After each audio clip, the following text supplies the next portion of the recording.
night, my wife crept into our adopted son's bedroom. For months, I told myself she was just being a mother, soothing a child who had lost everything before he came to us. But deep down, the numbers in my head didn't add up. One afternoon, I installed a hidden camera inside a smoke detector. What I saw on that screen didn't just break my heart. It froze the blood in my veins. My wife thought I was just a tired 73-year-old man recovering from a stroke, easy to manipulate and easier to kill. She forgot that before I retired, I spent 40 years as a forensic accountant hunting down corporate fraudsters who thought they were smarter than everyone else. I didn't just catch her. I obliterated her entire plan. Before I tell you what I found on that tape, hit that like button if you believe that protecting children is the most important job a man can have. Subscribe so you don't miss the justice I served. Tell me in the comments where you are watching from right now. It started at 2:13 in the morning on a Tuesday in November.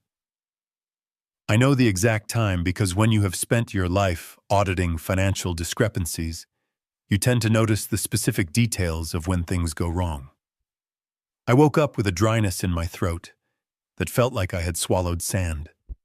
The heating vent in our master bedroom was rattling a sound I had been meaning to fix for weeks. I rolled over to ask Judith if she wanted water, but my hand landed on a cold sheet. Her side of the bed was empty. Not just empty, but cool to the touch. She had been gone for a while. I sat up, fighting the stiffness in my joints. 6 months ago, a minor stroke had put me in the hospital for a week. I had recovered my motor functions and my speech. But Judith, my wife of 15 years, treated me like I was made of antique glass. She constantly reminded me to rest, to not overthink, to let her handle the stress. I swung my legs out of bed and grabbed my robe. I assumed she was downstairs getting a glass of warm milk, something she often did when her insomnia flared up. I walked into the hallway. The floorboards of our colonial house in Virginia creaked under my weight. The house was silent except for that faint rattle of the heating system. I passed the bathroom. Dark. I passed the guest room. Dark. Then I approached Lucas's room. Lucas was 8 years old. He was my second cousin's son. When his parents died in a car wreck 2 years ago, Judith and I were the only family willing to take him in. We had the space, and financially, we were more than comfortable. The door to his room was cracked open about 3 inches. A sliver of amber light from the hallway nightlight cut across the floor. I was about to push the door open to check on him when I heard it. A whisper. It wasn't a soothing whisper. It wasn't the sound of a mother comforting a child who had a bad dream. It was low, sharp, and hissed through clenched teeth. Stop faking it.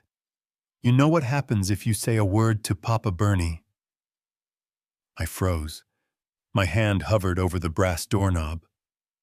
My heart, which my cardiologist was so worried about, slammed against my ribs like a hammer. That voice belonged to Judith, but the tone was a stranger's.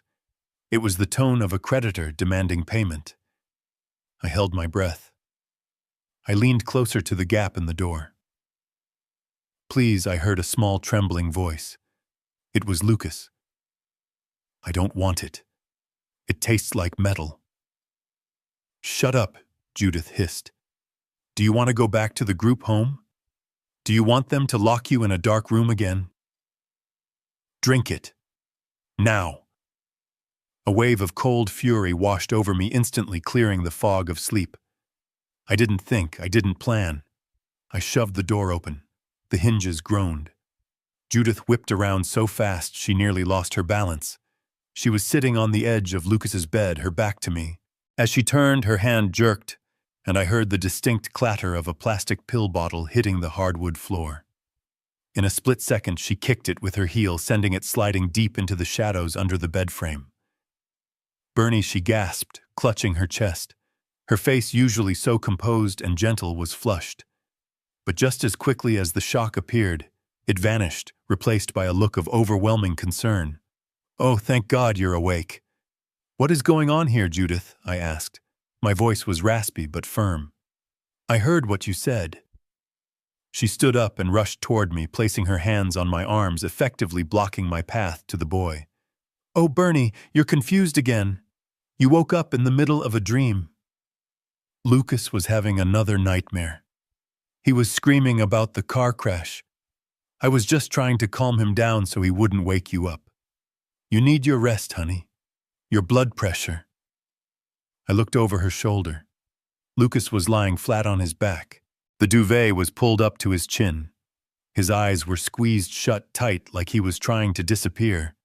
His skin was pale, and even in the dim light, I could see beads of sweat on his forehead. He wasn't sleeping. He was terrified. He didn't sound like he was screaming. I said, staring at the boy. "I heard you threatening him, Judith. You said something about the group home." Judith let out a soft, pitying laugh and stroked my cheek. "Oh, my poor Bernie. That stroke really scrambled your perception of time and sound, didn't it?" I was telling him how lucky we are that he isn't in a group home, reassuring him that he is safe here with us. You know how his PTSD gets. He hallucinates. He hears things. She turned back to the bed. "Lucas, honey, tell Papa Bernie you were having a bad dream. Tell him it's okay." Lucas didn't open his eyes. He didn't move. He just gave a barely perceptible nod, his small body rigid under the blankets. I looked at my wife. Judith was 58, a retired nurse who still carried herself with the efficiency of someone used to managing crisis. She looked at me with those big, caring eyes that everyone in our church community adored. But for the first time in 15 years, I didn't see compassion. I saw calculation. "And that bottle?" I asked, stepping around her. "What did you kick under the bed bottle?" She blinked, looking genuinely confused. "Bernie, are you feeling dizzy? There's no bottle. I was rubbing his back. Maybe you heard my slipper hit the floor leg." She took my arm, her grip surprisingly strong. "Come back to bed. You're shaking. If you don't sleep, Dr. Evans is going to be very upset with me. You know what he said about stress triggering another episode." I looked at Lucas one last time. Ideally, I would have torn that room apart right then and there.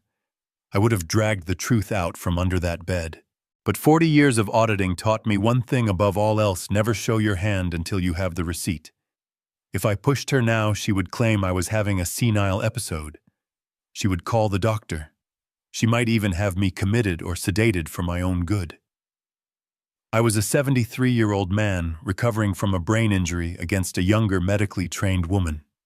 I needed hard evidence, not a confrontation in the dark. "Okay," I said, letting my shoulders slump, feigning the exhaustion she expected to see. Maybe it was a dream. It felt so real. "It's the medication, Bernie," she soothed, guiding me out of the room. She pulled the door shut, plunging Lucas back into darkness. "Come on, let's get you some warm milk." I went back to our bedroom. I let her tuck me in. I let her kiss my forehead. I pretended to drift off to sleep. But under the heavy quilt, my hands were clenched into fists. My mind was racing, connecting dots I hadn't realized were there. Lucas had changed in the last 3 months. He used to run to me when I came home from the golf course. He used to draw pictures of superheroes. Lately, he was lethargic. He moved like he was walking through water. His teachers had called twice saying he was falling asleep in class. Judith had intercepted those calls, telling me she handled it, that it was just grief processing. And then there was the money. Last week I noticed a withdrawal of $5,000 from our joint savings account. When I asked Judith, she said she had paid a contractor to fix a leak in the roof while I was napping. I accepted it. But yesterday, when I was in the garden, I looked up at the roof. There were no new shingles, no signs of repair. I lay in the dark, listening to Judith's breathing even out beside me. She thought she had successfully managed the old man. She thought I was feeble, but my mind was clear, crystal clear. That sound I heard hitting the floor was plastic on wood. It was a pill bottle, and Lucas saying it tastes like metal. You don't say that about a bad dream, You say that about medicine. What was she feeding him, and why was she so desperate to hide it? I waited until the digital clock read 4:30 in the morning. I couldn't lie there anymore. I needed to verify my sanity. I needed to know I wasn't the confused invalid she was painting me to be. I slid out of bed again. This time I moved slower, timing my movements with her exhales. I crept out of the room and went downstairs to my study. I locked the door. I sat at my mahogany desk and opened my laptop. My hands were trembling not from age, but from adrenaline. I logged into our online banking portal. I bypassed the main summary and went straight to the transaction history, sorting by cash withdrawals and pharmacy charges. There it was. It wasn't just the $5,000 for the roof. There were other withdrawals. $300 here, $600 there. All cash. All from ATMs near the medical center where Judith used to work. Then I checked the credit card statements. Judith handled the bills now supposedly to relieve my stress. I hadn't looked at a raw statement in 6 months. I scrolled down. Charges to a company called Vita Life Supplements. Recurring monthly charges of $400. I Googled the company. It was a shell website. Broken links. Generic stock photos of smiling doctors. But the parent company listed in the fine print was a pharmaceutical distributor based overseas. My stomach churned. I was a man who used to find hidden assets in complex corporate bankruptcies. I knew what money laundering looked like, and I knew what illicit purchasing looked like. My wife wasn't buying vitamins. I closed the laptop and sat in the dark. The sun was starting to bleed gray light through the window blinds. The next morning breakfast was a performance. I sat at the table drinking my coffee black. Judith was humming as she made pancakes, the picture of domestic bliss. Lucas sat across from me. He looked terrible. His skin had a gray, waxy cast to it. His eyes were surrounded by dark purple circles that stood out against his pale cheeks. He was poking at his pancakes with a fork, his hand trembling slightly. "Morning, champion," I said, trying to keep my voice light. "How did you sleep?" Lucas froze. His eyes darted to Judith, who was standing by the stove, her back to us. He swallowed hard. "Fine, Papa Bernie. No nightmares." He shook his head quickly. "No." Judith turned around, smiling, placing a glass of orange juice in front of him. "Drink your juice, sweetie. You need your vitamin C." I watched him drink it. He chugged it fast, like he wanted to get it over with. "I have a checkup today," Bernie Judith said, wiping her hands on her apron. "Just a routine thing. I'll drop Lucas at school on the way." "Do you need anything from town?" "No," I said. "I think I'll just rest today. Maybe organize the garage a bit." "Good idea," she said. "Don't overdo it." As soon as they left, the house felt different. It felt like a crime scene. I watched her car pull out of the driveway, waiting until it turned the corner at the end of the street. The moment she was gone, I moved. I didn't organize the garage. I went straight to Lucas's room. It smelled stale in there, like old sweat and unwashed sheets. Judith usually kept the house spotless, but this room felt neglected. I got down on my hands and knees, ignoring the protest of my bad hip. I shined the flashlight from my phone under the bed. Dust bunnies, a lost sock, and there, pushed all the way back against the baseboard, almost invisible against the dark wood, was a small orange cylinder. I reached for it, stretching my arm as far as it would go.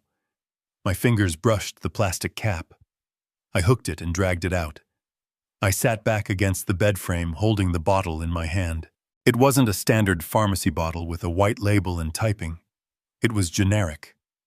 No patient name. No doctor name. Just a handwritten label in black marker. The label read, Haldol, 5 mg. I stared at it. I wasn't a doctor, but I knew what Haldol was. It was an antipsychotic, a heavy tranquilizer used for schizophrenia or severe behavioral problems.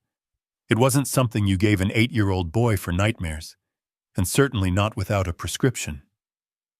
I opened the bottle. It was half empty.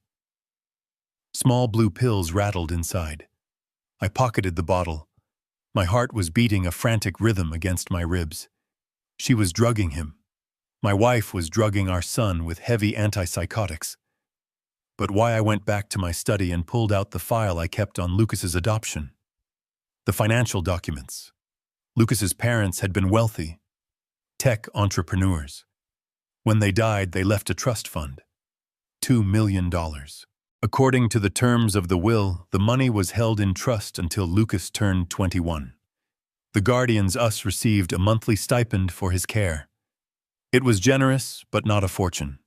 However, I flipped to page 42, the section on medical contingencies.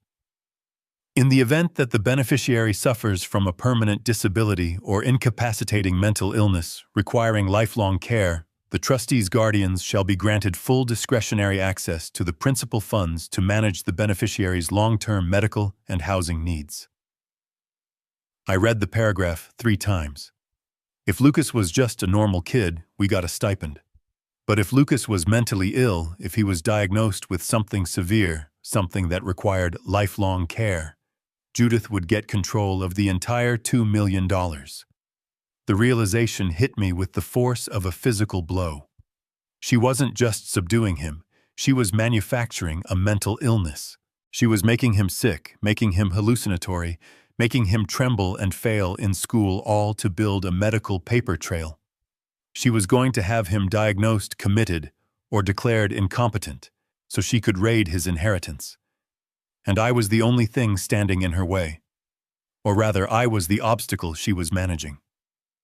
"Your stroke," she kept saying. "You're confused." She was setting the stage for me too. If I spoke up, I was the senile husband. If I died well, that was just my bad heart. I needed more than a pill bottle. A pill bottle she could claim she found or claim was for me. I needed to see her doing it. I needed undeniable proof that would stand up in court and put her away for a long time. I drove to a spy shop in the next town over 40 minutes away so no one would recognize me. I bought a high-definition camera concealed inside a functional smoke detector. It had night vision motion activation and streamed directly to a cloud server, accessible only by my phone. I returned home before Judith got back. I swapped the smoke detector in Lucas's room with the new one. It looked identical. I tested the feed on my phone. The angle was perfect. It covered the bed and the door. When Judith came home that afternoon, she was cheerful. She brought takeout for dinner. "How was your day, Bernie?" she asked, kissing my cheek. "You look a little flushed. Did you forget your blood pressure meds?" I looked at her. I looked at the woman I had shared my life with, the woman I thought was my partner. And for the first time, I saw a monster wearing a human mask. I took them, I lied.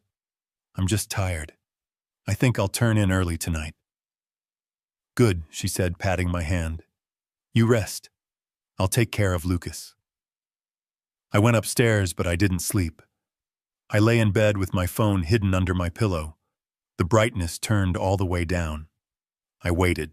At 10 o'clock, the lights went out. At 11:30, Judith got out of bed. She didn't go to the bathroom. She didn't go downstairs. I opened the app on my phone. The screen flickered to life in the eerie green glow of night vision. I watched as my wife entered Lucas's room. But this time she wasn't alone. A man followed her in. A man I had never seen before. He was tall, carrying a black medical bag. I watched on the tiny screen as Judith shook Lucas awake. The boy looked groggy, drugged. "Is he ready?" the man whispered. His voice came through the audio feed crystal clear. "Yes," Judith replied. "He's been on the Haldol for 3 weeks. He's showing signs of tremors. The school is already documenting his decline. We need to ramp it up tonight. Give him the injection. We need him to have a full psychotic break by Friday for the evaluation." The man opened his bag and pulled out a syringe. I stopped breathing. This wasn't just greed. This was torture. I watched as the man grabbed Lucas's thin arm. Lucas tried to pull away, whimpering, but he was too weak. Judith held him down, smoothing his hair while she pinned his shoulders to the mattress. "Shh," she whispered. It's just vitamins, Lucas. It's to make the monsters go away. The man injected the needle. Lucas's body jerked once, then went limp. Now the man said, capping the needle, "About my fee. The risk is increasing. If the old man suspects anything—" "Don't worry about Bernie," Judith said, standing up. She looked directly toward where the camera was hidden, though she couldn't see it. Her face was cold, devoid of any humanity. "I doubled his dosage in his coffee this morning. He'll be dead of a second stroke before Christmas. Then we'll have the trust fund and his life insurance." I stared at the phone screen, my hands shaking so hard I almost dropped it. She wasn't just killing the boy's future. She was actively killing me. I knew I had to act, but I couldn't just burst in there. There were two of them, and I was an old man. If I confronted them now, they might just finish the job tonight and make it look like a domestic accident. I needed help, I needed the police, and I needed them now. I slipped out of bed, moving silently into the bathroom. I locked the door and dialed 911. "What is your emergency?" the dispatcher asked. "My name is Bernard Caldwell," I whispered. "I am a forensic accountant. There are intruders in my home attempting to murder my son and myself. They are administering lethal drugs. Send everyone." I hung up and unlocked the bathroom door. I grabbed the heavy ceramic lid of the toilet tank. It was heavy solid, a weapon of last resort. I wasn't going to hide in the bathroom while they hurt that boy. I wasn't a feeble old man. I was Bernard Caldwell, and I was about to audit their lives. I walked out into the hallway, the ceramic lid raised high, just as the door to Lucas's room opened. The strange man stepped out, spotting me instantly. Bernie Judith's voice came from behind him, high and panicked. The man lunged at me. I didn't hesitate. I swung the tank lid with every ounce of strength I had left in my 73-year-old body. It connected with the man's shoulder with a sickening crack. He howled and stumbled back, tripping over his own feet. Judith screamed. "Bernie! Stop, you're having an episode!" I stepped over the groaning man and pointed the jagged shard of ceramic at my wife. "No more lies, Judith!" I roared, my voice thundering through the house. "I saw the tape. I saw the needle. And I know about the Haldol." Her face went white. The mask slipped completely. For a second, she looked like a cornered rat. "You old fool," she hissed. "You should have just died quietly." Sirens wailed in the distance, getting louder by the second. Blue and red lights began to flash through the front windows, painting the hallway in chaotic colors. Judith looked at the window, then at me. She realized it was over. The police kicked in the front door. "Drop it. Put the weapon down." I dropped the ceramic shard and raised my hands, tears streaming down my face. In there, I shouted, pointing to Lucas's room. "Save the boy." The next few hours were a blur of paramedics and police officers. They found the drugs in the man's bag. They found the needle mark on Lucas's arm. They saw the video footage on my phone. The man turned out to be a disgraced pharmacist who had lost his license for selling opioids. He gave Judith up immediately for a plea deal. He confirmed everything: the plan to drive Lucas insane to access the trust, and the plan to overdose me with blood pressure medication to induce a fatal stroke. Judith was arrested in her silk pajamas, screaming that I was the crazy one, that I had set her up. But the camera didn't lie. Lucas spent 2 weeks in the hospital, detoxing from the antipsychotics. It was a hard road. He had nightmares, real ones this time, about needles and whispers. But I was there every single day. I sat by his bed. I read to him. I promised him that no one would ever hurt him again. And I kept that promise. I sued Judith for everything she had. I used my forensic skills to trace every penny she had stolen. I found accounts she had hidden in her sister's name. I recovered the $5,000 for the roof, the money for the supplements, all of it. She is currently serving 25 years in a federal prison for attempted murder, child abuse, and fraud. 3 years have passed since that night. I'm 76 now. My hip still hurts when it rains and I move a little slower. But Lucas. Lucas is thriving. He's 11. He plays soccer. He draws pictures of landscapes now, not monsters. Yesterday he came home from school and handed me a card he made. It was a drawing of two stick figures holding hands. One was small and one was tall with gray hair. Underneath, in messy crayon, it said, "To Papa Bernie, my real hero." I framed it and put it on my desk right next to the empty bottle of Haldol I kept as a reminder. A reminder that evil doesn't always look like a monster. Sometimes it looks like a caring wife with a glass of warm milk. And a reminder that you are never too old to fight for the people you love. If you enjoyed this story, please like and subscribe. It helps me share these warnings with the world. And remember, trust your gut. If something feels wrong in your own home, don't close your eyes. Open them. The sun came up over the Virginia hills, casting long, deceivingly cheerful shadows across our kitchen table. I sat there with my black coffee, the steam rising in lazy spirals, watching Judith flip pancakes with a rhythm that seemed too perfect, too practiced. She was humming a hymn, something about grace and forgiveness, while I felt like a man sitting inside a ticking bomb. Then Lucas came down. If I hadn't known better, I would have thought a ghost had walked into the room. He didn't walk so much as shuffle his feet dragging against the hardwood like they were made of lead.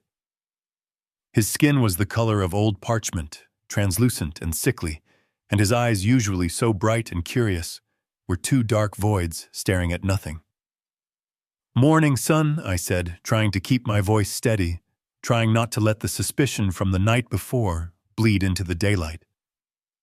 He didn't answer. He didn't even look at me. He just pulled out his chair with a mechanical stiffness and sat down. Judith placed a bowl of cereal in front of him, drenching it in milk. "Eat up, sweetie," she chirped, her voice sickeningly sweet. "You need your energy." Lucas picked up his spoon. That was when I saw it. His hand wasn't just shaking, it was vibrating, a fine, rhythmic tremor that traveled all the way up his thin wrist. He tried to lift the spoon to his mouth, but his motor control was gone. The metal clicked against his teeth, missing his lips, and milk dribbled down his chin. He didn't wipe it. He didn't seem to notice. He tried again. This time the tremor spiked. The spoon clattered against the porcelain rim, and the bowl tipped. White milk flooded across the dark wood table, dripping onto his lap. Lucas froze. He didn't jump up. He didn't cry out. He just stopped moving entirely, like a machine whose power had been cut. "Let me get that," I said instinctively, standing up and reaching for a napkin to help him. My movement was sudden, perhaps a bit too fast in my anxiety to help. As my hand moved toward him, Lucas reacted. He didn't lean away. He collapsed inward. He threw his arms up over his head, curling his small body into a tight ball, shrinking away from me as if I were about to strike him. A low, guttural whimper escaped his throat. It wasn't the sound of a clumsy child. It was the sound of a beaten animal expecting pain. My hand froze in midair. That flinch. I had seen that flinch before, in the eyes of embezzlement victims who had lost everything, but never in a child. "Bernie, stop!" Judith shrieked, rushing over from the stove. She shoved herself between me and the boy, wrapping her arms around his trembling shoulders. "Look at what you did. You startled him. He is having a flashback to the accident. You know loud noises and sudden movements trigger his PTSD. She looked up at me, her eyes wide with accusatory tears. "It is the car crash, Bernie. He thinks he is back in the wreck. He thinks the glass is breaking. You have to be gentler. You are making it worse." I slowly lowered my hand. I looked at Lucas peeking out from under Judith's arm, his eyes wide with terror. But he wasn't looking at the spilled milk. He was looking at her. And that flinch, that specific defensive posture of covering the head and vital organs, that isn't what you do when you remember a car crash. That is what you do when you are used to being hit. Judith was selling me a story about trauma, but the evidence pointed to conditioning. She was training him to fear. I forced my face into a mask of remorse. I let my shoulders slump, playing the part of the confused, clumsy old man she wanted me to be. "You are right," I muttered, backing away. I wasn't thinking. "I am sorry, Lucas. I didn't mean to scare you. I will go to my study. I will get out of your hair." As I turned my back on them, leaving Judith to coo false comforts into the boy's ear, a cold resolve hardened in my stomach. That wasn't a flashback. That was survival instinct. And I was going to find out exactly what he was surviving. The garage door rumbled shut, and the silence that followed felt heavy, almost suffocating. I waited by the window, watching Judith's sedan disappear down the tree-lined street, taking Lucas to school. As soon as the taillights vanished, I let out a breath I didn't realize I had been holding. The loving husband act dropped from my face, instantly replaced by the cold, impassive mask of the auditor I used to be. I was alone. For the first time in 24 hours, I had the house to myself, and I intended to use every second. I started in the master bathroom. My hip ached as I climbed the stairs, a reminder of my frailty, but my mind was sharp. I went straight to the medicine cabinet above the sink. Judith was meticulous. Everything in our house had a place, especially medical supplies. I opened the mirrored door. Aspirin, my blood pressure medication, her sleeping pills, cough syrup. I scanned every shelf, moving bottles aside, checking behind boxes of Band-Aids. The small, unlabeled bottle I had seen her kick under the bed last night was nowhere to be found. I checked the trash can. Empty. She had flushed it or taken it with her. That absence was the first piece of evidence. If it was just vitamins or harmless melatonin like she claimed, why hide it? Why make it disappear? Innocent people don't destroy evidence. I left the bathroom and headed to my study. It was time to follow the money.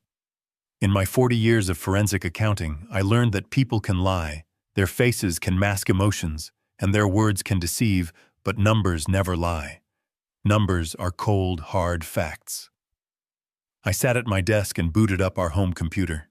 Judith had taken over the finances 6 months ago, citing my need to avoid stress. I hadn't looked at a ledger in months. My fingers hovered over the keyboard.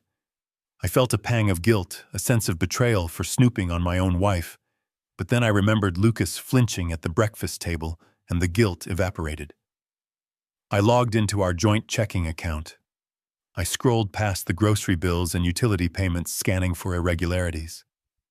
It didn't take long. My eyes locked onto a withdrawal from 2 weeks ago. $5,000. Cash. The memo line read simply, "Roof repair."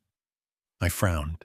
$5,000 was a significant sum for a repair I didn't remember authorizing. I clicked on the transaction details. It was a counter withdrawal, not a check to a company. Cash.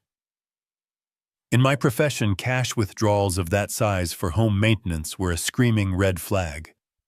Contractors take checks. Contractors leave paper trails. Cash is for things you don't want traced. I needed to verify the asset. I pushed myself up from the chair and walked out the back door into the garage. The aluminum extension ladder hung on the wall, heavy and imposing. I stared at it. Dr. Evans had strictly forbidden me from climbing ladders.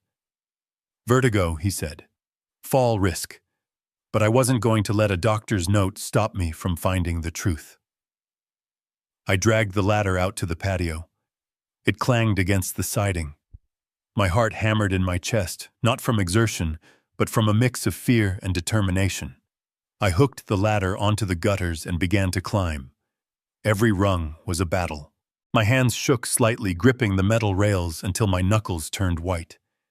The wind bit at my face. I focused on my breathing, one step at a time, just like I used to tell my junior auditors when they were overwhelmed by a complex case. Don't look down. Look at the data. I pulled myself up until my eyes were level with the roof. I scanned the asphalt shingles. I knew this roof. I had paid for it 10 years ago. It was gray, weathering slightly, but intact. I looked for new patches. I looked for replaced shingles. I looked for the bright black tar of fresh sealant. There was nothing. The roof was a continuous, undisturbed field of aged gray. There was no moss scraped away, no new flashing installed. No one had been up here in years. The $5,000 hadn't gone to a roofer. It had gone into someone's pocket. I climbed down slowly, my legs trembling with rage. She stole from us. She lied about it in the official records, and she used my health as a cover to keep me from checking. I went back inside and walked straight to my desk. I didn't confront her. I didn't call the bank. I opened the bottom drawer and pulled out a fresh black notebook. I picked up a pen. On the first page, I wrote the date and the time. Then I wrote entry $15,000 withdrawn for non-existent roof repairs. Entry 2. Unidentified medication removed from premises. This wasn't a marriage anymore. It was a case file. And I was just getting started. I closed the book and hid it inside the hollowed-out encyclopedia on the shelf. If Judith wanted to play games, she was about to learn that she was playing against a grandmaster. The shrill ring of the landline shattered the afternoon silence in my study, making me jump in my leather chair. I stared at the dusty beige device sitting on the corner of my desk.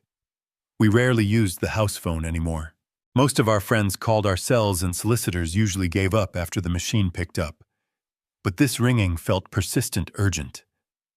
I reached out my hand, hovering over the receiver. Downstairs, I heard the heavy footsteps of Judith walking from the kitchen to the living room, where the main unit sat. I waited for the second ring, then carefully lifted the receiver to my ear, pressing my thumb down on the mute button instantly. I heard the click of the line engaging downstairs, followed by Judith's voice, bright and practiced. "Hello, the Caldwell residence. Mrs. Caldwell, this is Sarah Gable, Lucas's second-grade teacher." My stomach dropped. I held the phone tighter against my ear, my breath catching in my throat. Judith's tone shifted instantly, dipping into a register of performative concern that I had heard her use 1,000 times with doctors and neighbors. "Oh, hello, Mrs. Gable. Is everything all right? Is Lucas okay?" "He is safe, Mrs. Caldwell. But I am calling because I am deeply concerned." Mrs. Gable's voice was trembling slightly, the sound of a woman who has seen something she wishes she hadn't. "Lucas fell asleep in class again today. This wasn't just a nap, Mrs. Caldwell. We couldn't wake him up for recess. He was dead weight at his desk drooling. It took us 5 minutes to rouse him, and when he finally woke up, he didn't know where he was. He seemed disoriented, almost catatonic. I squeezed my eyes shut. That was the Haldol, the blue pills. She was sedating him so heavily he couldn't function. "Oh my goodness," Judith gasped, and the sound was so convincing, so perfectly modulated with shock, that if I hadn't found that pill bottle, I would have believed her. I told him not to take the double dose. "We switched his allergy medication this week, Mrs. Gable. The pollen count has been terrible, and the doctor prescribed a heavy antihistamine. He must be reacting poorly to the drowsiness side effect. I feel terrible." I felt a surge of bile rise in my throat. Allergies. It was the perfect cover. It explained the lethargy, the confusion, the glassy eyes. It was a lie so simple and unprovable that no school administrator would question it. "There is something else," the teacher continued, her voice lowering. "During art class, we asked the children to draw their families. Most kids drew stick figures in a house with a sun. Lucas drew, well, he drew a room in black crayon, just black lines everywhere like a cage. And in the center, he drew 2 figures in red. One was small, lying down. The other was tall, standing over him, with what looked like a giant needle. He pressed so hard, the crayon tore through the paper. It is violent imagery, Mrs. Caldwell. Disturbing. We think he needs to speak with the school counselor immediately." I stared at the wall of my study, my vision blurring. A needle. Lucas wasn't just hallucinating monsters. He was drawing his reality. He was drawing the man I had seen on the camera feed, the man with the bag. He was trying to tell anyone what was happening to him. Judith didn't miss a beat. Her voice dropped to a conspiratorial whisper. I am so sorry you had to see that. We are struggling with his PTSD from the accident where his parents died. He has been having night terrors about hospitals and doctors. That drawing, it is just his trauma resurfacing. We are already seeing a private specialist. I would prefer we keep this within the family for now so he doesn't feel singled out. I will make sure he stops the allergy meds tomorrow. She was shutting it down. She was walling him off. I understand, Mrs. Gable said, sounding reluctant, but ultimately defeated by Judith's logic. If you are handling it privately, then, well, just keep an eye on him. I will. Thank you for caring so much. Goodbye. The line clicked dead. I slowly lowered the receiver back into its cradle, making sure not to make a sound. My hand was shaking uncontrollably. She had an answer for everything.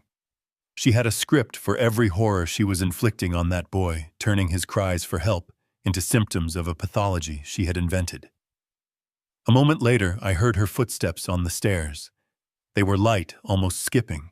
She knocked on my study door. Bernie, honey. I quickly grabbed a random file from my desk and opened it, feigning deep concentration. Come in.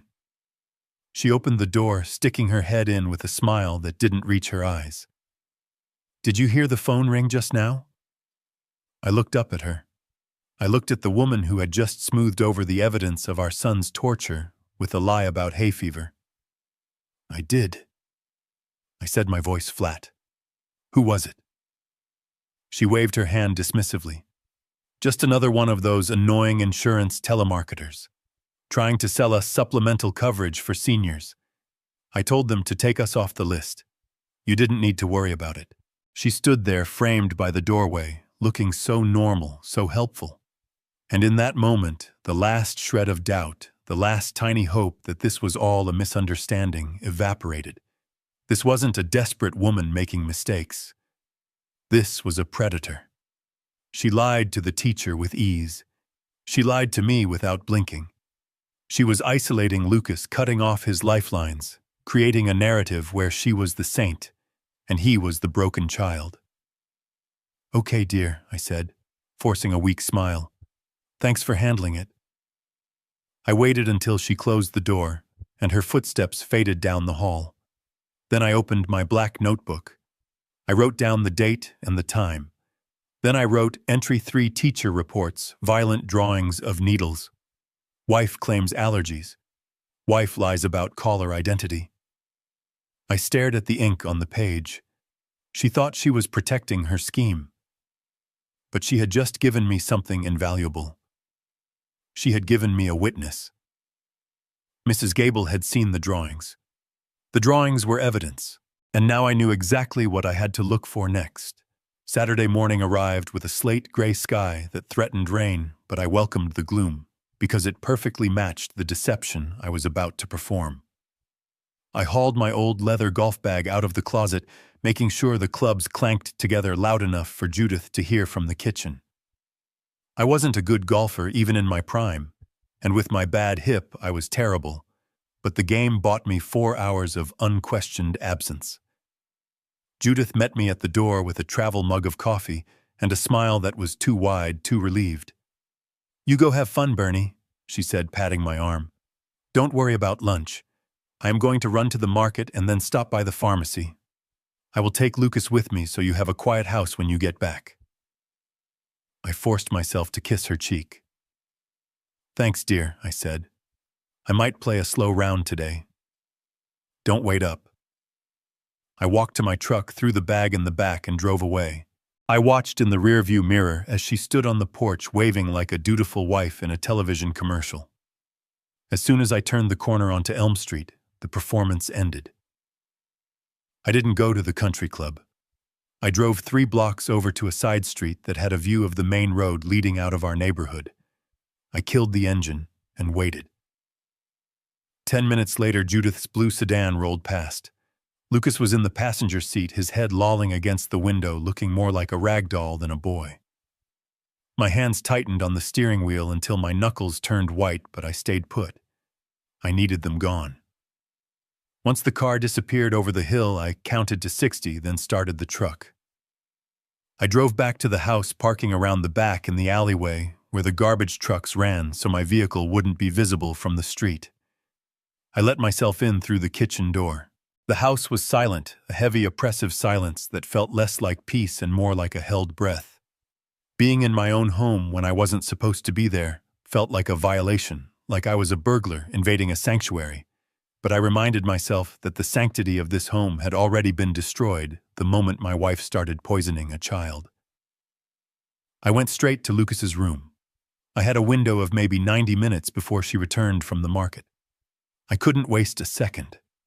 The room smelled of lavender air freshener, likely sprayed to mask the scent of sweat and fear. I pulled a pair of latex gloves from my pocket, a habit from my auditing days when handling sensitive physical evidence. I started with the bed. I stripped the sheets, checking the mattress seams for hidden powders or pills. Nothing. I checked the drawers, empty except for perfectly folded clothes. I moved to the closet, checking the pockets of his jackets. Nothing. I stood in the center of the room, frustration rising in my chest. I knew she was sloppy. I had seen her kick that bottle. It had to be here. I got down on my hands and knees, my joints popping in protest, and laid my cheek against the cold, hardwood floor. I scanned the baseboards inch by inch, using the flashlight on my phone to cut through the shadows. Then I saw it. In the far corner near the heavy oak dresser, there was a gap between the floorboards where the wood had warped slightly with age. Wedged deep inside that dark crack was a flash of synthetic blue. I pulled a pair of tweezers from my pocket tools I usually used for model shipbuilding and carefully worked the object free. It was a small oval pill. Baby blue. No markings on one side, a score line on the other. I held it up to the light. It wasn't a vitamin. It wasn't an allergy pill. I placed it into a small plastic evidence bag and sealed it. This was the physical proof I needed. It wasn't circumstantial anymore. It was tangible, but a pill wasn't enough to show intent. I needed to see the administration. I needed to see the coercion. I reached into my bag and pulled out the smoke detectors I had bought from the spy shop. They were expensive, high-end models that looked exactly like the standard units we had installed 10 years ago. I dragged the stepladder into the room and climbed up to the ceiling. My hands worked quickly, disconnecting the old unit and wiring in the new one. The camera lens was a pinhole virtually invisible to the naked eye unless you were inches away with a magnifying glass. I synced it to the app on my phone. The feed popped up instantly, crisp and wide angle, covering the entire room in high definition. I climbed down and wiped the casing with a cloth to remove any fingerprints. I moved to the living room. This was the hub of the house, the place where she made her phone calls, where she relaxed, where she likely felt safest. I swapped the smoke detector there as well, positioning the camera to face the main seating area and the hallway leading to the bedrooms. I checked the time. 45 minutes had passed. I was making good time, but I couldn't get complacent. I did a final sweep. I put the ladder back in the garage exactly where it had been. I smoothed the rug in Lucas's room. I checked the front door to make sure I hadn't left any mud. I walked back to my truck, my heart racing with a strange mixture of fear and triumph. I had the trap set. Now all I had to do was wait for the prey to walk into it. I drove to the golf course parked in the lot and sat there for 3 hours, listening to the radio and watching the app on my phone. The screen showed the empty rooms of my house, silent and waiting. When I finally drove home that afternoon, Judith was in the kitchen, chopping vegetables. "How was your game?" she asked, not looking up from the cutting board. "I played terrible," I said, dropping my bag by the door. But it cleared my head. "Good," she said, smiling a sharp, thin smile. "You need a clear head, Bernie. You have been so forgetful lately." I smiled back. "You are right, dear," I said. "I feel much more focused now." I went upstairs to wash my hands. I pulled the plastic bag with the blue pill out of my pocket and hid it inside the battery compartment of my old transistor radio on the nightstand. Then I pulled out my phone and checked the camera feed again. The little red dot on the screen blinked steadily, recording every second of the silence waiting for the night to fall. She thought she was the one in control. She thought she was managing a senile old man. She didn't know that the auditor had just opened the books and the audit was about to begin. The plastic bag in my pocket felt heavier than a gold brick as I drove across town. I wasn't going to the chain drugstore on Main Street where the pharmacists were barely out of college and followed corporate protocols that would flag a man asking questions about unprescribed pills. I was heading to the older part of the city, to a small brick building that had smelled of rubbing alcohol and peppermint for as long as I had lived in this town. Morty's Apothecary. Morty was a relic like me. He was 75 years old and had been mixing compounds since the days when pharmacists actually made medicine rather than just counting pills into bottles. We played poker together on the third Thursday of every month. He was the only man I trusted to give me a straight answer without asking why I needed it. The bell above the door jingled as I walked in. The shop was empty quiet except for the hum of the refrigeration units. Morty was behind the high counter sorting inventory with spectacles perched on the end of his nose. He looked up and smiled a genuine expression that made my chest ache because I knew I was about to ruin his mood. "Bernie," he said, wiping his hands on his white coat. "You are early for the game. It isn't Thursday, is it?" I didn't smile back. I walked up to the counter and checked the convex mirror in the corner to make sure we were truly alone. "I need a favor, Morty. A professional one. And I need it to stay between us." Morty saw the look on my face and his smile vanished. He nodded once, unlocking the gate to let me into the back. "Come on back. What is the trouble?" I pulled the small plastic bag from my pocket and set it on the metal counter.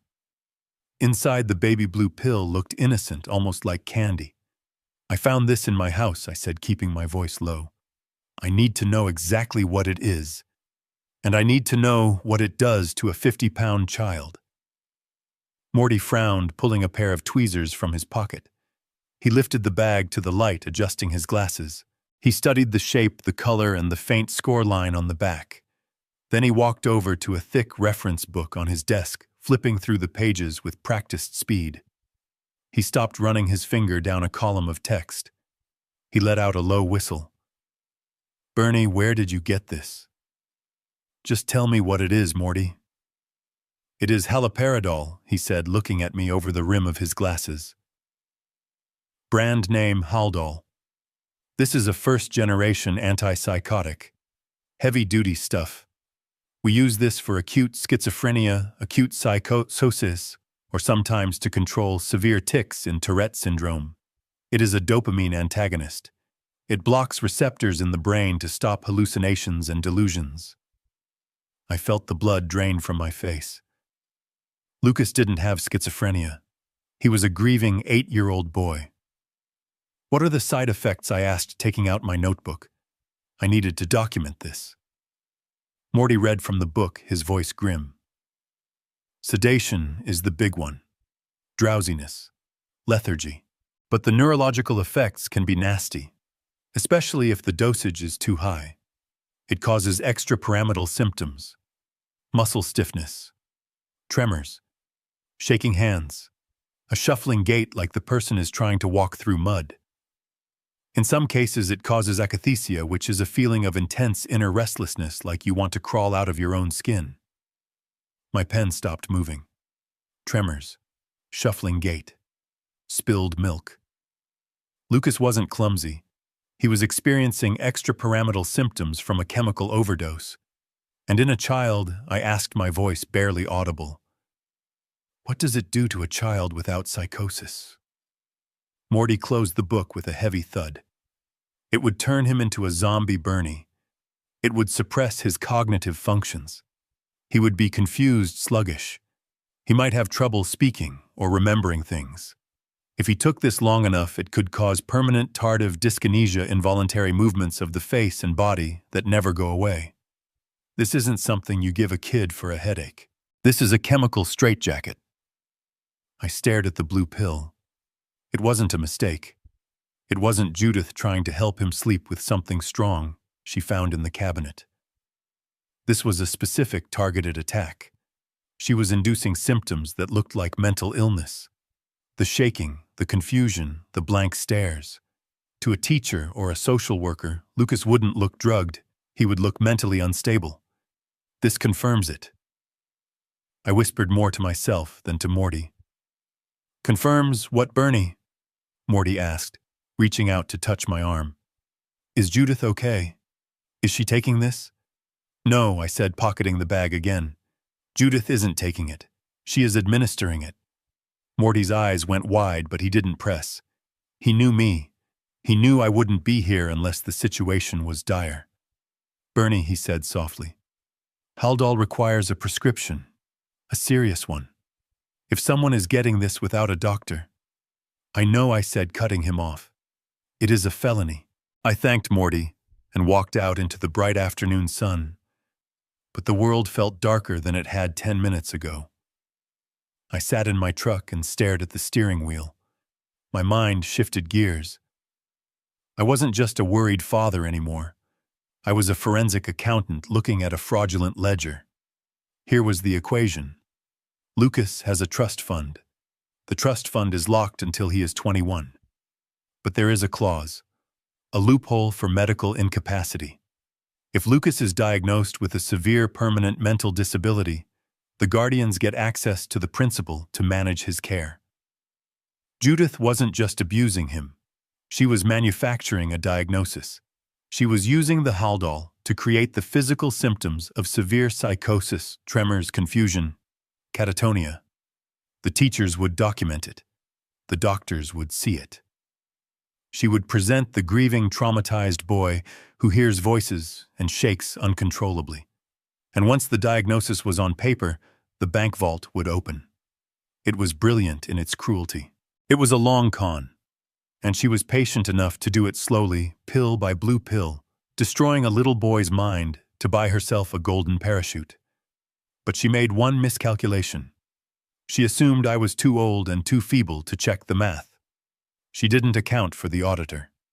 I started the truck. My hands weren't shaking anymore. They were steady on the wheel. I knew exactly what the drug was. I knew exactly what the motive was. Now I just needed to catch her in the act of the crime. I needed to let her think she was winning so she would get careless. I drove toward the bait shop. I needed to buy fishing gear. Not because I planned to catch any fish, but because I needed Judith to believe I was going away for a few days.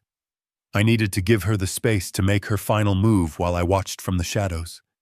She wanted a senile husband who went on fishing trips. I would give her one, and while I was casting lines in an empty lake in her imagination, I would be reeling in the evidence that would send her to prison for the rest of her life. The smell of synthetic rubber and fish bait filled the mudroom as I staged the final pieces of my deception. I had bought a cheap rod, a tackle box, and a cooler that I filled with ice and sodas just to sell the lie. It was theater pure and simple, but my audience was a woman who watched my every move for signs of weakness, so the performance had to be flawless. I dragged the cooler across the linoleum floor, making sure it scraped loud enough to announce my presence. Judith was at the kitchen island aggressively scrubbing a stain on the countertop that wasn't there. Her shoulders were tight, her movements jerky. She was fraying at the edges, the pressure of maintaining her double life starting to show cracks in her composure. I stood in the doorway and cleared my throat. She jumped, dropping the sponge. Her eyes darted to me wide and guarded before settling into that familiar mask of weary patience. "Bernie, you startled me," she said, hand on her chest. "What is all this?" I gestured to the pile of gear. "I have been thinking about what you said, Judith, about Dr. Evans's advice, about how I need to decompress. You were right. I have been hovering. I have been stressing myself out over things that aren't there." I rubbed the back of my neck, feigning a sheepish embarrassment. I need a reset. I called the lodge up at Lake Anna. They had a cabin open for 3 nights. I think I am going to go up there, do some fishing, maybe just sit on the dock and stare at the water. Just me and the quiet. I watched her face closely. For a microsecond, there was calculation. She was assessing the timeline, checking her mental calendar. Then her entire posture changed. The tension evaporated from her shoulders like steam. Her face softened not with love, but with profound relief. A smile bloomed on her lips, genuine and terrifying, because I knew exactly why she was smiling. "Oh, Bernie," she exhaled, rushing over to hug me. "I think that is a wonderful idea. It is exactly what you need. The fresh air, the solitude. You have been so wound up lately. It will do wonders for your blood pressure." She pulled back, holding my arms, her grip firm. "When were you thinking of leaving?" "Well, I was thinking tomorrow morning, but the weather report says rain is coming in late tonight, so I thought maybe I should beat it and head out now." Now she repeated, and I saw the gears turning. If I left now, she would have the house to herself for 3 full nights. She wouldn't have to wait until I was asleep to administer the drugs. She wouldn't have to hide the phone calls. "Yes, now is perfect," she said, her voice rising with excitement. "You should definitely beat the traffic.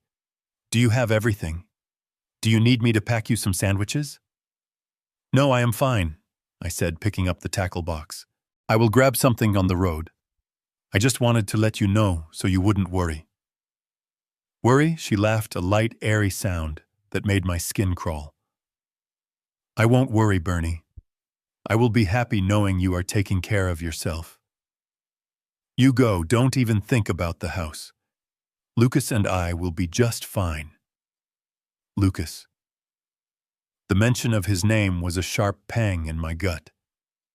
I looked toward the living room where he was sitting on the rug, staring blankly at a cartoon, with the volume turned down low.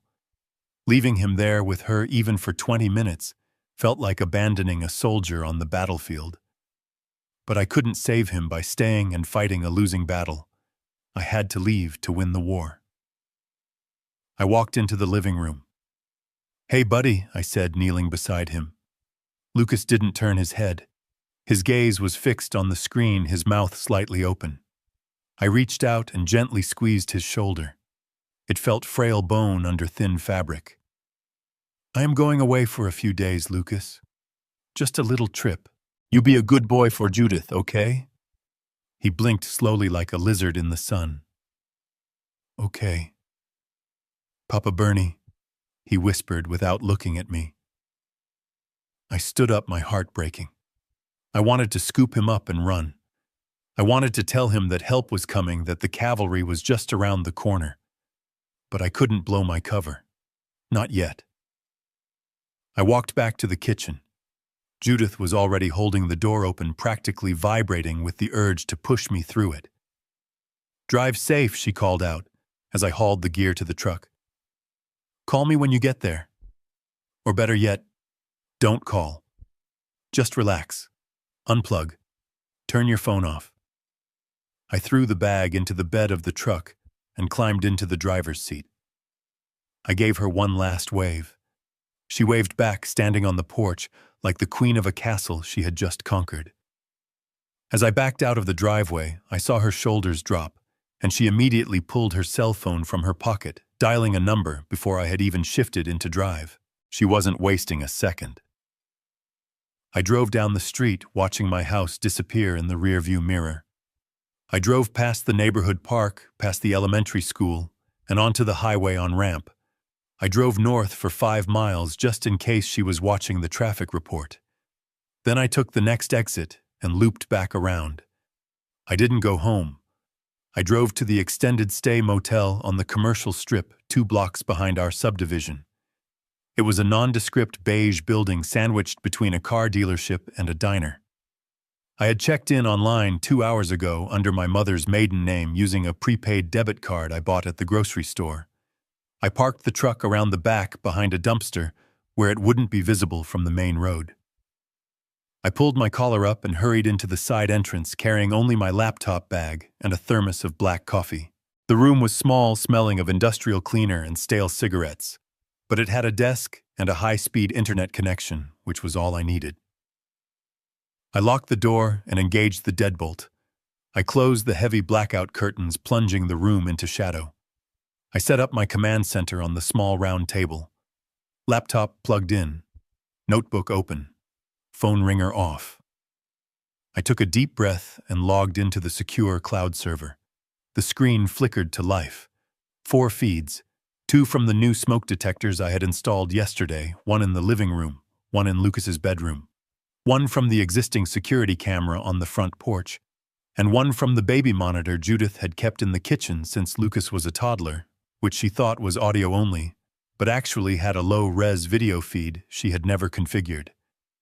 I saw my living room. It was empty. The television was still playing cartoons to an empty rug. I switched to the kitchen feed. Judith was there. She wasn't cooking. She wasn't cleaning. She was leaning against the counter, a glass of wine in her hand, talking on the phone. Her posture was completely different from the frail, worried wife she played when I was around. She stood tall, confident, commanding. "He is gone," she said into the phone, her voice coming through the laptop speakers, tinny but audible. "Yes, hook, line, and sinker. He thinks he needs to rest his poor damaged brain. I have 3 days. No, he won't come back early. He took the bait about his blood pressure. We are clear." She took a long sip of wine. "You can come over tonight," she continued. "Yes, bring the kit. We need to accelerate the timeline. If we can get a documented psychotic episode by Thursday, I can file the emergency custody motion on Friday before he gets back. Then it doesn't matter what the old fool thinks. Once the court steps in, he is powerless." I typed every word she said into my log, my fingers flying across the keys. Emergency custody motion. That was the endgame. She wasn't just going for the trust fund. She was going to legally strip me of my rights to protect the boy, using my medical history against me. "Okay, see you at 10, she said. "And bring the higher dose. He is building a tolerance to the 5 milligrams. We need to shock his system." She hung up and poured herself another glass of wine. I watched her drink it. I watched her smile, a cold, predatory smile at the empty kitchen. She thought she had won. She thought the game was over. She didn't know that 2 blocks away in a dark motel room, the man she called a fool was recording her confession and preparing to bring her world crashing down. I took a sip of my coffee.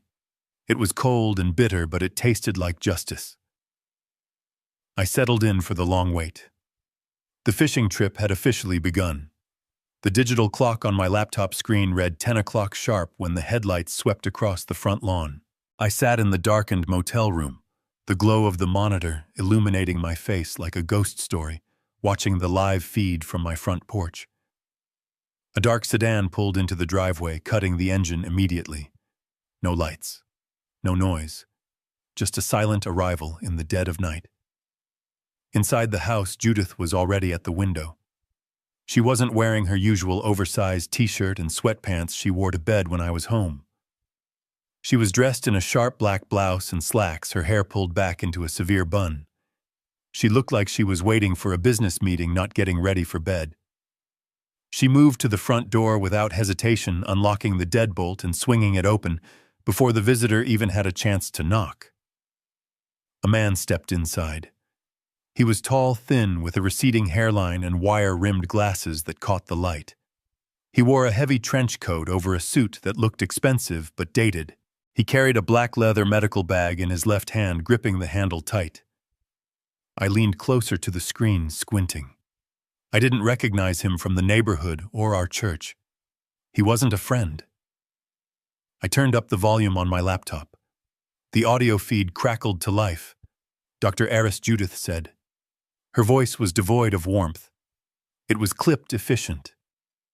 "You are late." "Traffic on the interstate," the man replied. His voice was smooth, oily. "Did he leave?" "He is gone," Judith confirmed, locking the deadbolt behind him. "He took the bait. We have 3 days unmonitored." "Good," the man said. He didn't take off his coat. He didn't ask for a drink. He didn't move to embrace her. There was zero intimacy between them. If I had suspected an affair, this shattered that theory instantly. This was a transaction, a partnership built on cold, hard utility. "Is the boy asleep?" Dr. Aris asked, looking toward the stairs. "Sedated," Judith corrected. "I gave him the oral dose at dinner. He should be pliable." "Let's not waste time then," Dr. Aris said, adjusting his grip on the bag. "I have midnight rounds at the clinic. We need to get the footage recorded before the sedative wears off too much. We need him groggy but responsive enough to answer the prompts." I watched them walk through my living room. They moved with a synchronized purpose, like surgeons heading into an operating theater. They didn't look at the family photos on the mantel. They didn't look at the comfortable chairs where we used to read. They walked straight past the life I thought we had built together. They headed for the stairs. I switched the camera feed to the one inside Lucas's room. The room was dark, lit only by the green hue of the night vision mode on the new smoke detector. Lucas was a small lump under the covers. He wasn't moving. He looked like a statue. The door to his room opened. Light from the hallway spilled in, blindingly bright against the darkness. Judith entered first, flipping the light switch. The sudden glare made me wince, but Lucas didn't even stir. He was deep under. Too deep. Dr. Aris followed her in. He placed his black bag on the desk where Lucas usually did his homework. The metal clasp clicked loudly in the silence. He opened it, revealing rows of vials and syringes glinting under the ceiling light. I felt a cold sweat break out on my forehead. This man wasn't just a supplier. He was a participant. He was a doctor, or at least he played one well enough to have the tools. And he was about to practice medicine on my son, without a license, without consent, and with malicious intent. "Wake him up," Aris commanded, pulling a pair of latex gloves from his pocket. The snap of the rubber sounded like a gunshot in the quiet room. Judith walked to the bed. She grabbed the duvet and ripped it back, exposing Lucas's small form curled in the fetal position. She didn't gently shake his shoulder. She didn't whisper his name. She grabbed his arm and yanked him into a sitting position. Lucas's head lolled back, his eyes rolling in his head. He let out a low moan, a sound of confusion and distress. "Focus," Judith said, snapping her fingers in front of his face. "The doctor is here. It is time for your checkup." I sat in that motel room 1,000 miles away in spirit, watching two predators corner a helpless child in the sanctuary of his own bedroom. I wasn't just watching a crime. I was watching the dismantling of a soul. And I realized with a terrifying clarity that if I didn't stop them, this would be the end of Lucas. Not just his sanity, but his life. Because people who treat children like lab rats don't leave witnesses. I sat in that motel room staring at the screen, my hands gripping the edge of the desk so hard, the wood groaned under the pressure. On the monitor, the scene played out like a nightmare in high definition. Dr. Aris stood over my son, holding a syringe filled with a clear, viscous liquid. He flicked the barrel with his index finger, a casual, practiced motion that sickened me. Lucas was slumped against the headboard, his eyes rolling back, his head heavy on his neck. He looked like a marionette whose strings had been cut. Judith stood beside him, her hand gripping his shoulder, not to comfort him, but to hold him in place. "Give it to him now," she ordered, her voice tight with impatience. "He is fading. We need him agitated, not comatose." Aris nodded and grabbed Lucas's arm. The boy tried to pull away, a weak, uncoordinated movement that Aris brushed aside with ease. I watched as the needle pierced the thin skin of his upper arm. Lucas let out a sharp cry, a sound of pure betrayal that pierced through the laptop speakers and straight into my heart. Judith didn't flinch. She just smoothed his hair back and leaned close to his ear. "It is just medicine, Lucas," she whispered. "It will help you see clearly. It will help you tell the truth." Aris withdrew the needle and capped it, tossing it back into his bag. "Now we wait 2 minutes," he said, checking his watch. The stimulant mixed with the hallucinogen should kick in quickly. He needs to look manic, Judith. The board needs to see instability, not just lethargy. If he is just sleepy, they will say it is depression. We need psychosis. I felt bile rise in my throat. They were cocktailing drugs, mixing sedatives with stimulants to shatter his nervous system. They weren't just faking symptoms, they were chemically inducing a breakdown. 2 minutes passed in agonizing silence. Then I saw Lucas's body stiffen. His eyes snapped open wide and terrified. His breathing became rapid, shallow gasps. He started clawing at his neck as if something were crawling on him. "It is working," Aris said, pulling a digital camcorder from his bag. "Get him on the floor. The lighting is better there." Judith grabbed Lucas by the arm and hauled him off the bed. His legs buckled, and he hit the floor hard on his knees. He swayed, blinking rapidly, trying to focus on something, anything in the room. Judith knelt in front of him. She pulled a small, high-intensity pen light from her pocket. "Look at me," she commanded, snapping the light on and shining it directly into his dilated pupils. Lucas flinched, trying to turn his head away, but she grabbed his chin with her free hand, forcing him to look into the blinding beam. "Don't look away, Lucas. Look at the light. The monsters are in the light. Tell the doctor what you see." Lucas whimpered, his hands trembling violently. "I don't see anything, Judith. It hurts. My eyes hurt." Judith's voice dropped an octave, becoming a low, menacing growl. "Don't lie to me. We practiced this." "The voices, Lucas. Tell the doctor about the voices. Tell him what they say about Papa Bernie." Lucas shook his head, tears streaming down his face, mixing with the sweat that was beading on his skin. "I don't hear voices. I want Papa Bernie. I want him to come home." I slammed my fist onto the desk in the motel room. The pain was grounding. I wanted to scream through the screen to tell him I was there, but I was powerless. I had to watch. I had to record. This was the evidence that would save him, but the cost was unbearable. Judith slapped him. It wasn't a hard slap, but it was shocking. The sound cracked through the audio feed. "Focus," she hissed. "The voices tell you that Papa Bernie is bad. They tell you he is a demon. Say it. Say the voices want you to hurt him." Lucas sobbed, his small chest heaving. "No. Papa Bernie is good. I love him."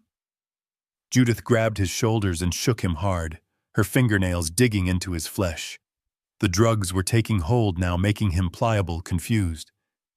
"The voices say he is the devil, Lucas. If you don't kill him, he will kill us. That is what they say. Repeat it, or I will let the shadows take you back to the dark room." The threat of the dark room seemed to break something in him. His resistance crumbled under the weight of the chemical assault and the psychological torture. He slumped forward, defeated. "The voices say," he stammered, his speech slurring. "The voices say, Papa Bernie is a demon." Good Judith said, her eyes gleaming with triumph. Aris stepped closer, the red recording light of the camcorder blinking in the dim room. Again, Aris directed from behind the camera. Louder. "And look at the camera, Lucas. Look at me. Tell me what you are going to do to him." Judith shined the light into his eyes again, disorienting him, blinding him to everything but her voice. "Tell him, Lucas. Tell him what the knife is for." Lucas rocked back and forth on his knees, his hands clutching his head. The drug-induced tremors were violent now, shaking his entire frame. I have to kill him," he mumbled the words, tasting like ash in his mouth. "The voices say, kill Papa Bernie, before he kills us." "Excellent," Judith whispered. "Now scream it. Scream at the demons, Lucas. Show us how scared you are." She pinched his arm hard, a sharp, unseen infliction of pain. Lucas screamed. It was a raw, jagged sound of pure terror fueled by the drugs and the fear. He flailed his arms, hitting out at the air at the phantom monsters she had planted in his mind. I see them, he shrieked, his eyes rolling back. I see the demons. Get them away. Get them away. Eris circled him, filming every angle, capturing the sweat, the dilated pupils, the violent shaking. To an outsider, to a judge or a doctor watching this tape without context, this looked exactly like a severe, acute psychotic break. It looked like a dangerous child who needed to be institutionalized for his own safety and the safety of others. Okay, cut, Eris said, lowering the camera. That was perfect. We have the threat of violence, the hallucinations, and the agitation. That is enough for a 72-hour hold. Once he is in the system with this footage, the court will grant the conservatorship immediately. Judith stood up, leaving Lucas collapsing on the floor, weeping into the carpet. She smoothed her blouse, looking down at him with cold detachment. $2 million, she said softly. And all we had to do was break a few eggs. With the medical power of attorney, we can authorize the long-term facility in Switzerland. They are very discreet. He will be out of the way permanently, and we will have full access to the trust to pay for his quote-unquote specialized care. I watched her step over the boy I loved, the boy I had sworn to protect. She didn't see a child. She saw a payout. She saw a retirement plan. The cruelty was so calculated, so absolute, that it stole the breath from my lungs. She had orchestrated a play where my son was the villain, and she was the victim, and she had directed every scene with surgical precision. Help me, Lucas whispered to the floorboards, his voice barely picking up on the microphone. Papa, please help me. I leaned into the laptop screen, tears blurring my vision. I am coming, son, I whispered back. I am coming, and I am bringing hell with me. The screen of my laptop was the only source of light in the dingy motel room, illuminating the dust motes dancing in the air like tiny ghosts. I watched them, Judith and Eris, sitting in my living room, sipping my scotch, celebrating a victory they hadn't yet won. Eris looked nervous, shifting in the leather chair, but Judith looked serene. She looked like a woman who had planned everything down to the last detail and was simply waiting for the applause. She leaned back, stretching her legs out. We will have the funeral closed casket, she mused almost to herself. It saves on the cosmetic fees, and honestly, Bernie hasn't looked his best lately. We can do a memorial service at the church. Reverend Thomas will be so supportive. I can already hear the sermon about the fragility of life. I felt a cold chill run down my spine that had nothing to do with the motel's air conditioning. She was already picking out the hymns. She was scripting her performance as the grieving widow, while I was still breathing 2 blocks away. The sheer banality of her evil was what struck me the hardest. She wasn't wringing her hands or cackling. She was planning my murder with the same casual efficiency that she used to plan a grocery list. And the boy, Eris asked, bringing the conversation back to the business at hand. Once the husband is gone, you will have full control of the trust. Yes, Judith said, swirling the ice in her glass. Once Bernie is out of the picture, I become the sole guardian. I can authorize the transfer to the Swiss facility without needing a Kyo signature. We will ship Lucas off by January. Out of sight, out of mind. The doctors there are very discreet for the right price. He will be sedated comfortably for the rest of his short, miserable life, and we will be very comfortable for the rest of ours. She raised her glass again. To Christmas, she said. It is going to be a very silent night. I stared at the screen, my knuckles white as I gripped the edge of the desk. The table under my hands felt solid, real. I was real. I wasn't a ghost yet. I wasn't a memory to be eulogized by Reverend Thomas. I was Bernard Caldwell, and I had spent 40 years catching people who thought they could cook the books. Judith had cooked the books on my life, but she had forgotten that every transaction leaves a trail. I closed the laptop not because I wanted to stop watching, but because I had seen enough. I had the recording. I had the confession. I had the visual of the needle and the audio of the threat. It was all saved, all backed up to the cloud, where she couldn't delete it, where she couldn't kick it under the bed like a pill bottle. I stood up. My knees popped and my hip twinged, but I ignored the pain. The digoxin might have weakened my heart, but it hadn't touched my will. I felt a surge of energy, a clarity that cut through the fatigue and the fear. I wasn't going to die in my sleep. I wasn't going to let Lucas disappear into a Swiss institution. I checked my watch.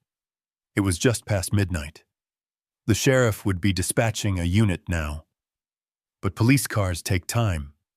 Protocols take time. And I was only 2 blocks away. I grabbed my keys.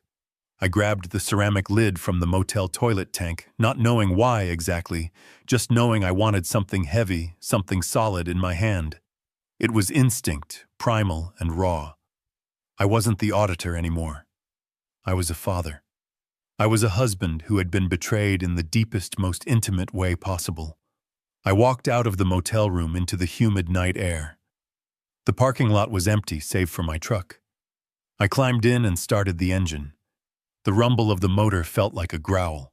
I didn't turn on the headlights. I didn't need them. I knew the way home. I knew every curve, every pothole, every shadow. I drove slowly out of the lot and turned onto the street. The house was dark now except for the living room window where the warm light still spilled out onto the lawn, a beacon of false welcome. I pulled up to the curb a few houses down, cutting the engine and letting the truck coast to a stop. I sat there for a moment, looking at my home. It looked the same as it always had. The manicured lawn, the white siding, the porch swing where we used to sit and drink tea. It looked like the American dream. But inside it was a slaughterhouse. I gripped the ceramic lid, my fingers finding purchase on the cold porcelain. I opened the truck door quietly.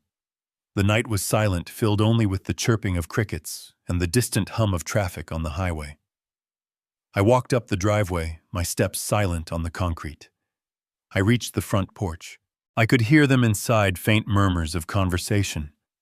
They were still drinking, still celebrating.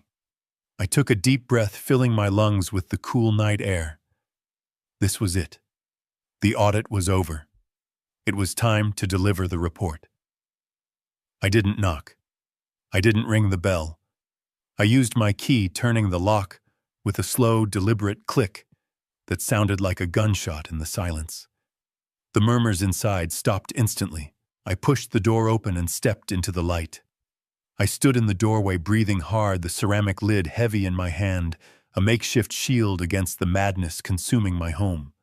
The living room was bathed in the warm glow of the floor lamps, a scene of domestic comfort that had been twisted into a torture chamber.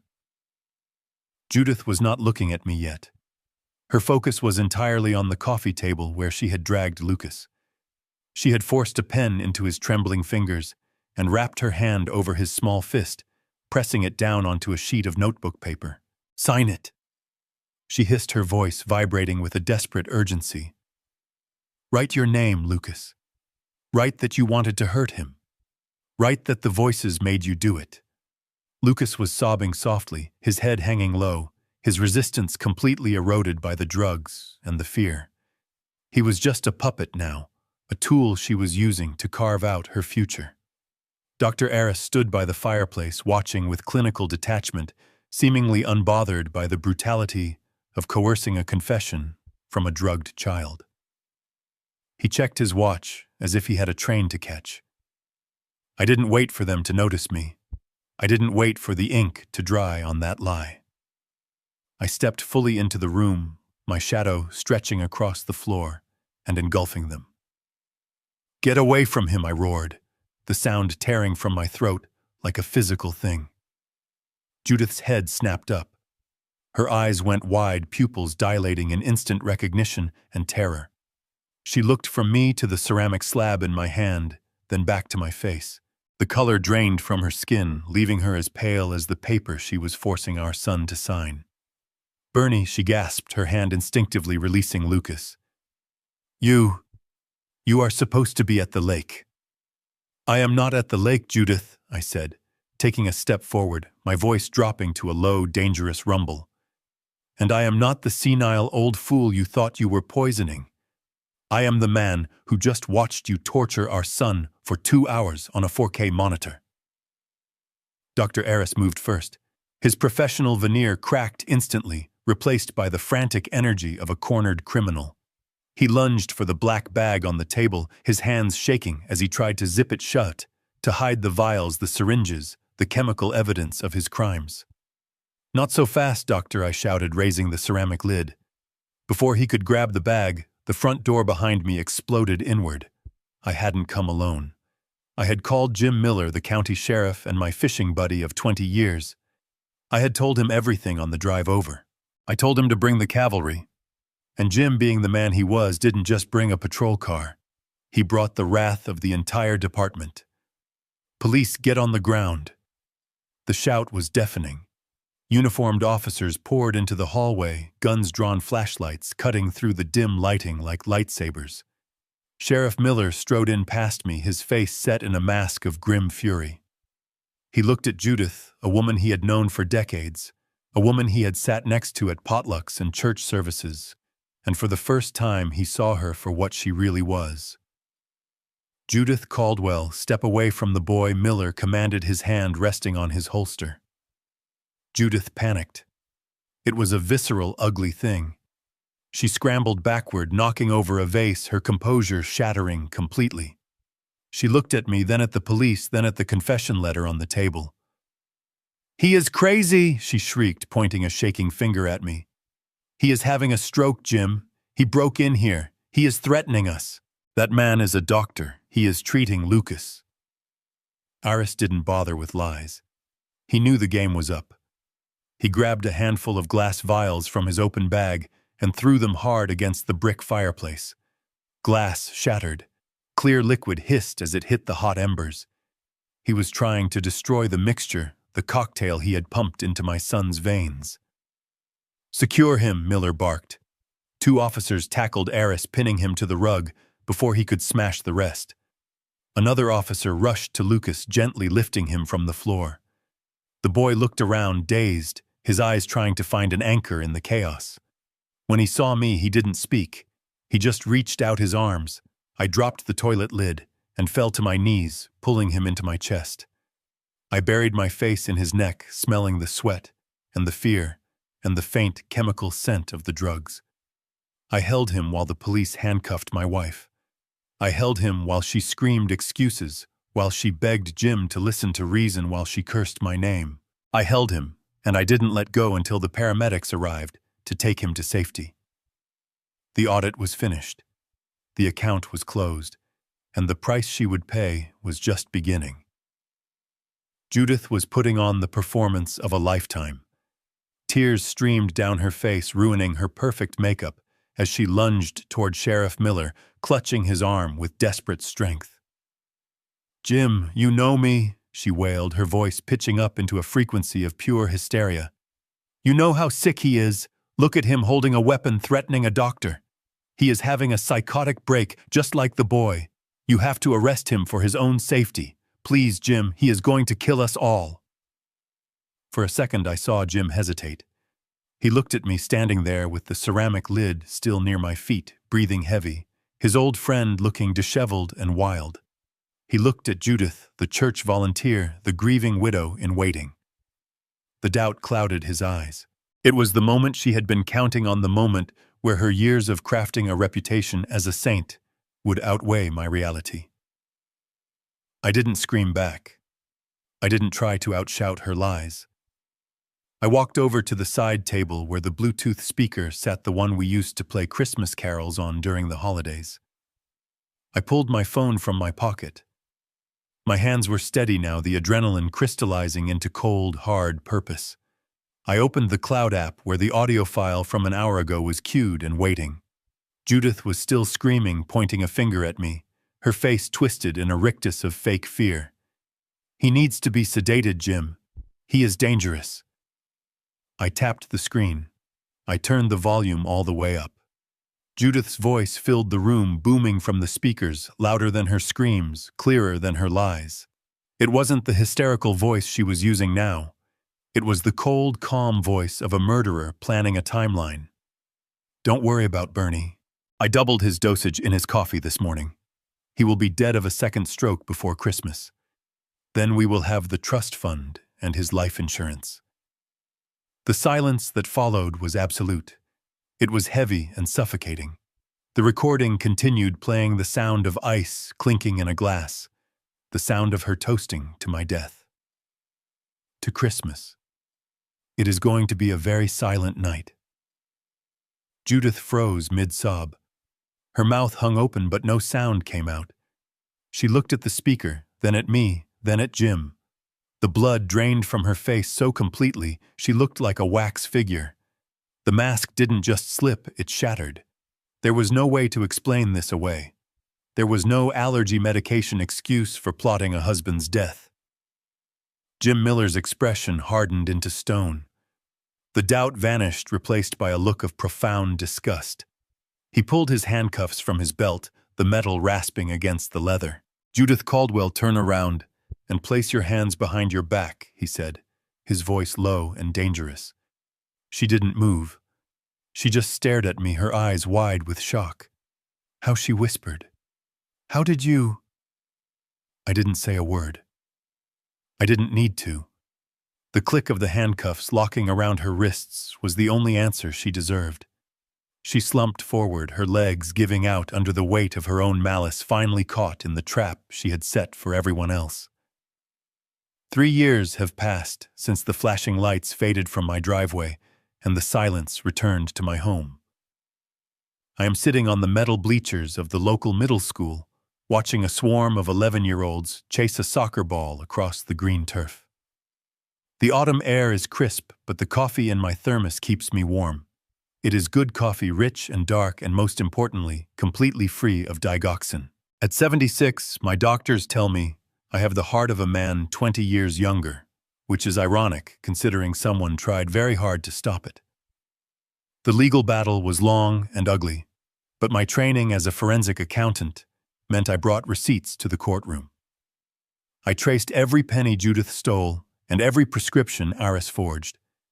The jury didn't need long to decide. They are both serving life sentences without the possibility of parole. I visited Judith once just to see her behind glass to make sure the monster was truly caged. She didn't look like a saint anymore. I looked down at the field. Number 9 breaks away from the pack. It is Lucas. He is sprinting, his legs pumping with strength and coordination that seemed impossible 3 years ago. There are no tremors in his hands now. There are no shadows in his eyes. When he scores a goal, he looks up at the stands, scanning the crowd until he finds me. He waves a big grin, splitting his face. I wave back, feeling a lump in my throat that never quite goes away. He is safe. He is happy. He is just a boy again. People often tell me that at my age I should be relaxing on a beach somewhere, not raising a preteen. They say I deserve a break, but they don't understand that this is the best job I have ever had. I learned a hard lesson that night in the hallway. We want to trust the people we love. We want to believe that our homes are sanctuaries. But blind trust is a luxury we cannot afford when the lives of children are at stake. Trust but verify. That is the new rule in the Caldwell house. I might be an old father with gray hair and a bad hip, but that does not mean I am weak. It means I have a lifetime of experience to use against anyone who threatens my family.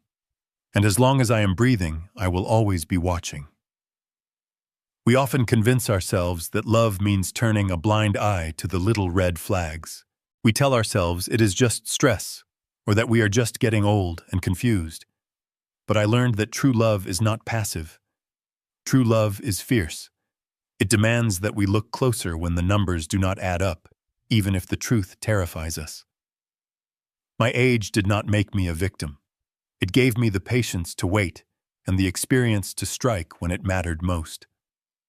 Evil can hide behind a smile and a wedding ring, but it cannot hide from the truth forever. If you sense something is wrong, do not ignore that whisper in your gut. It might just save a life. If this story kept you on the edge of your seat, please hit that like button and subscribe for more tales of justice. Have you ever had to trust your gut against a family member? Tell me your story in the comments below.